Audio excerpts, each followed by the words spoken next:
Welcome to the third in our Turnigy TGY-i10 Radio Series. In the first video we had a quick look at the radio itself, talked about the features of it and what it did and didn't do. The last video we had a look at the multi-rotor menu. In this one we're going to look at this one, which is the plane menu. Now some of you will have noticed that in the multi-rotor video that we did, some of the basic settings that you might want for a multi-rotor, things like throttle curves and endpoint adjustment, wasn't there. So in some cases we will end up having to use this menu to fly things like multi-rotors. So in this video I'm going to give you a very quick tour of the menu itself, show you how to change the setup of the plane that you're configuring so that you have the right controls and you know where you're going to plug everything in. Then we'll look a quick look at switch assignment, and then finally we'll go through something called conditions, or on some of the radios that's kind of called flight modes, and that's the secret little way that you can set this radio up to do exactly what you want. Last thing we'll have a look at is things like channel delays, which are quite handy if you're trying to get flap or gear retractions to look quite scale. So first of all, let's look at actually how you select a model. So if we go into the menus, we'll just go across into models.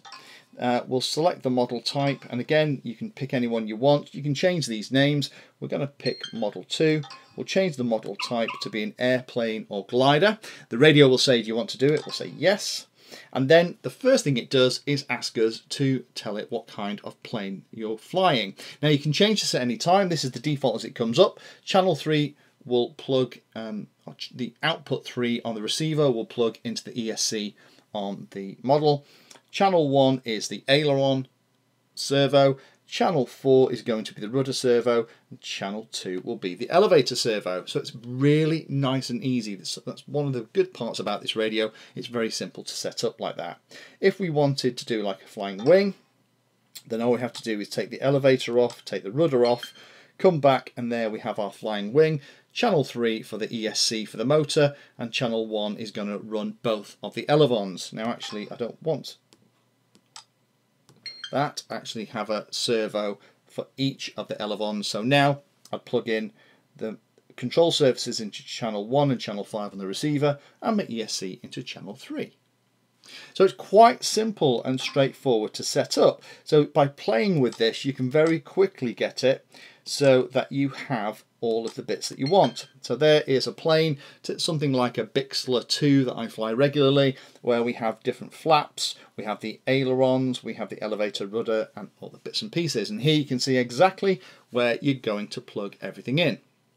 Now the other thing to remember is, as you add control surfaces and things on the model here, it's actually going to add additional menu options and default mixes that you can play with in the menu. So let's have a quick look at that. So if we come all the way out of here, here is the basic set of menus. We actually have 3 whole pages of stuff here. We have channel reverse, endpoints, sub-trims, trims, exponential that we can set up. We'll look at that in a second. Aileron function, flap function, aileron, and then we have standard mixes, which is aileron to rudder, rudder to aileron, elevator to flap. We can set throttle curves. We can set up things like throttle delay. We've then got throttle down or throttle cut switch that we can set up easily too. We can change things like the butterfly setting. So if you're doing things like gliders, you can do that stuff. Auxiliary channel setup, which we had before. Channel offsets, function delays, channel delays, conditions delay, and then some mixes that you can set up yourself, similar to the ones that are already set there. Although I found with these you tend to have most of the mixes that you'd need as a pilot already set as you're selecting the control surfaces you want on your plane. Then we have conditions, logic switches, the airplane structure is where we've just been if you change your mind. Then we have timers, trainer mode, display servos, which I find is very useful because it allows me to see what's going on with my controls. Then we have the models, receiver setup, and the system. So let me show you a couple of things in here. If, for example, that we wanted to change something, you'll notice that some of the menus, so if we want to change the endpoints and maybe reduce the endpoint of the elevator because we have too much throw, you can see here that there's no option at the bottom to choose a switch to assign that to. But you can see here that as I move the control, we can change the up and down side of it quite straightforwardly. Now that's a really nice intuitive graphical way of setting things up. So now we can see that we've actually reduced the endpoints of that channel. There are other options as well where you can actually assign switches. So if we go into something like exponential, we might want to maybe add expo to the elevator. Then on here, what we need to do is we need to select or activate the function. And this is the bit in the lower left hand corner. And then we can actually start playing with the rates. We can turn that down, maybe whack up some expo, nice healthy expo on the elevator. Fantastic. You can also actually assign this to a switch as well to turn it on, to have dual rates and other things. So if we wanted this to be available, then we can make it so it turns on when one of the switches is in a particular position. Let's have it there like that. So we just assign that to switch D. So now when switch D is on, we get the change in both the rates and also the exponential as well. So we can turn it on and off. However, we're going to get rid of that for now. The nicer way I found to actually set this up is use something called conditions. Now, conditions is quite a cute way for you to kind of assign all your switches together. So example will be you might have 3 flight modes for your plane. You might have a configuration for when you're taking off and landing, and that might be that you have quite a bit of expo, you limit the throws on the control surfaces, you might not limit the throws on things like the rudder, and you'll probably have the flaps down. Similarly, when you're flying around, you might want to limit the throws in the air, have a nice bit of expo, and then if you're going to fly like a hooligan, you might want to have 100% of all of the control surfaces, so lots and lots of movement, and maybe dial down the exponential too, so that you have a little bit more sensitivity for faster response around mid-stick. So those 3 conditions might be things that you want to set up, and select all of those things using one switch, and that's something you can do with the radio. So let me show you how you do that. So here's our conditions. So these are the ones by default. You can actually change the name if you really want to. We're going to keep them like this. So we have normal, takeoff, high speed, 3D flight and landing. So I'm going to make it so that one of my 3 position switches, which is up here on the left hand side, I'm going to make it so that when it's up, then it's going to be takeoff. So I'm going to say takeoff mode is assign the switch is going to be a 3 position switch, switch A. It's when it's in the up position. Great. And now I'm going to have my 3D mode is going to be the very lowest position of the switch. So let's assign a switch to that, have the same switch but in the down position. And all I'm doing to select down, you can either click on it or move the switch. It's the kind of way you were doing it here. And now what happens is as we go back to things like exponential, and maybe we want to change the dual rates on something like that elevator. And remember, last time we could assign it to a switch. You'll notice now as I move that 3 position switch we've just set up, we now have takeoff at the top. In the middle position, which is the default because nothing else selected, it's going to normal flight, and then the bottom is 3D flight. So it may be that in takeoff we actually want to reduce the rates and increase the expo. So when it's in takeoff, we're going to say, yep, turn this on. We're going to reduce the rates down to 60%. We're going to give it a nice healthy expo. Okay. And now we're going to flick the switch that we just set up into normal mode. And again, we'll activate it. And this time we'll say though that we want maybe a little bit more. Same amount of expo. And then in the last switch position, which I've just moved the switch at the top left hand corner, we're going to say, yeah, turn this on.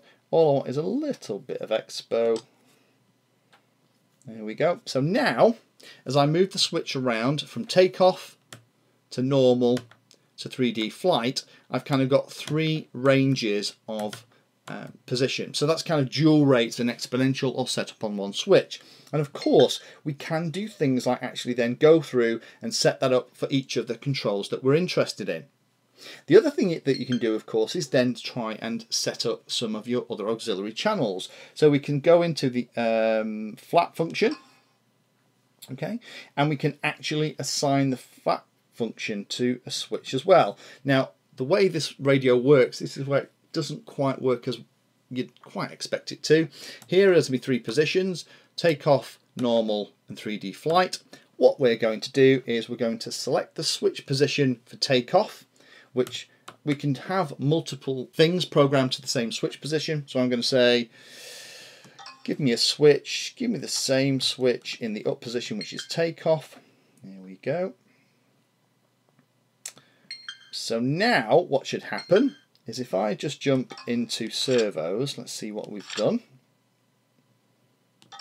Okay. So there's all of my sticks moving. Okay. In the takeoff position, I get my flaps. And again, if these flaps were the wrong way round, they needed to go the other way, then all we do with that is we'd go into reverse, and then we would reverse those two flap channels. Okay. So I'm just going to display servos again. So there we are, our flaps are down, and then as soon as I flick into normal flight, we release the flaps, and then into 3D flight.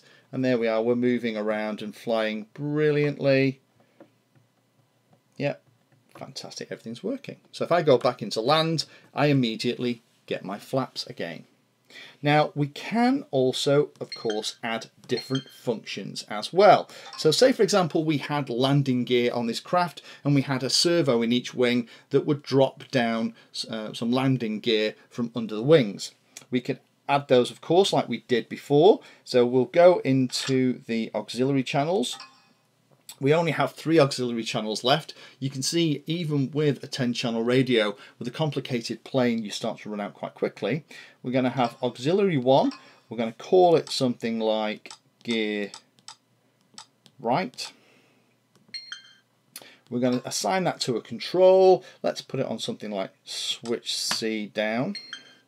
Okay. And then what we're going to do is we're going to put that on channel 9 as well. We'll call this something like, oops, gear left. Assign it to the same switch so that both of them work at the same time. It should be switch C in the down position. There we go. Right, so now we can plug our 2 gear servos into those channels. So again, let's have a quick look at what that looks like. Go into display servos. If I flick that switch that we've just set up, you can see channel 8 and channel 9 are now moving as my gear servo. Now we could actually have that slaved to the takeoff and landing position so that when I put it into takeoff, not only did I get my flaps, but we also get the gear down as well. But I might want it so that I could do slow flybys with the flaps down without the gear down. So I'm going to keep it as a separate switch for now.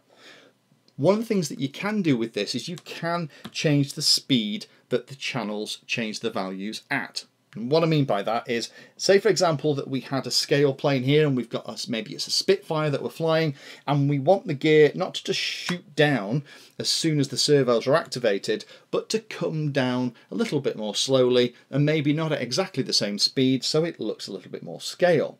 Well, we can actually do that on the radio. What you can do is we can go into channels delay, and then we can select gear right. We're going to give that a delay, give it a delay of about 1.5 seconds. And then gear left, we're going to give that about 2.5-ish. There we go. Right, so now it'll take 1.5 seconds for the gear right servo to move from one side to the other, and it'll take longer for the gear left. Let me show you what that looks like. We're going to display servos. Here's the gear down. I'm going to select gear up, and watch now, rather than just jump across, we actually have those very scale feeling retracts. So that's something you can do.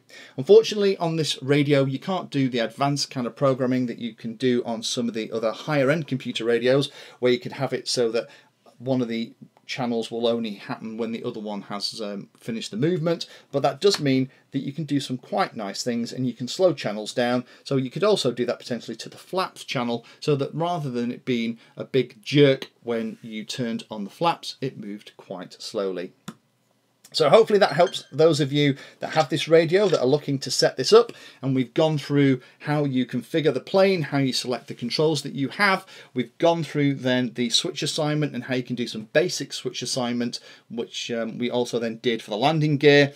Then we talked about the flight modes on this radio, or the conditions as it's called here. And then finally we did a little demo of showing you things like the channel delays, which are really cute if you want to fly a scale plane. So thanks for watching. Stay with us for other videos in the series where we'll be looking at other features of this radio. Thank you for taking the time to watch that video. There are lots of other videos on the channel and they're carefully ordered into playlists, so you may find that there are other videos on this same subject that you can go and watch. So I would recommend going into the playlist area of Painless 360 YouTube channel and looking around and seeing what there is. You never know what you might find. Thanks for watching. Please like, subscribe, and happy flying.